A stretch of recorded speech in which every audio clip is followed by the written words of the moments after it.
Pour plein de raisons. D'abord parce que je suis un homme et que je considère que la mixité, ce n'est pas juste un truc de filles.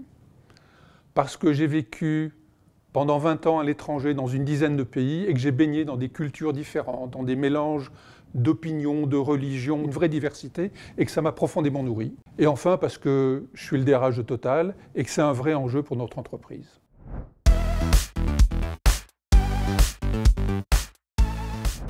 En 10 ans, beaucoup de choses ont changé. La société civile et les entreprises ont mesuré pleinement les enjeux de la mixité.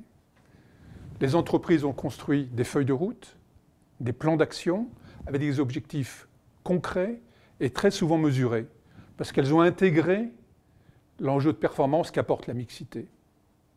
Et le résultat, c'est la présence plus nombreuse de femmes dans les conseils d'administration, dans les comités de direction, à la tête de business units très opérationnels. Mais tout n'est pas gagné.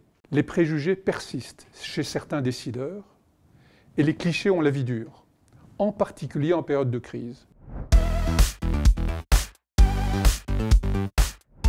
Chez Total, j'observe que la mixité, c'est un facteur de progrès et de performance. Et on ne peut pas, dans notre organisation, se priver d'angles d'attaque, de points de vue, de cultures différentes. Et se priver des femmes dans une organisation, c'est se priver de la moitié des talents dans le monde.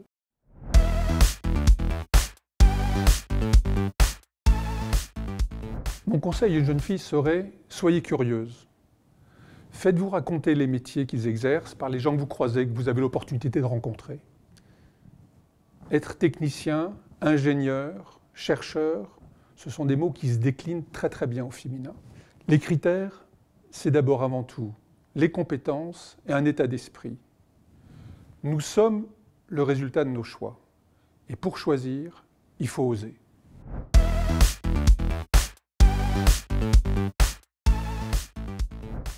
Les métiers de l'énergie sont au cœur de toute activité économique. Et dans 10 ans, dans 20 ans, ces métiers évolueront parce qu'on concevra différemment la façon de produire, de consommer, d'avoir accès à cette énergie.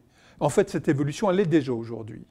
Et on est déjà en train de développer, à cause des enjeux climatiques, à cause des enjeux environnementaux, de nouvelles façons de penser. Et ça ouvre des nouvelles filières pour nos techniciens, pour les chercheurs, pour les scientifiques et les opérationnels dans ce monde de l'énergie qui est passionnant et qui restera passionnant pendant les prochaines décennies. Le pari du témoignage, il est très fort et il marche. On a tous besoin à certaines périodes de notre vie de modèles, d'exemples, de références. Et le témoignage est un déclencheur de vocation. Et permettre à des jeunes femmes, à des jeunes filles, en pleine évolution professionnelle, de rencontrer des ingénieurs, des techniciennes, des chercheuses, qui leur parlent de leur vie professionnelle et qui témoignent très concrètement, ça désacralise ces fonctions-là. Et c'est un facteur de réussite. Aujourd'hui, Elle bouge, c'est 360 établissements scolaires. C'est 4400 lycéennes ou étudiantes et plus de 2000 marraines qui sont engagées et qui témoignent. Et chez Total, aujourd'hui, nous avons 80 marraines qui témoignent également et j'en suis fier.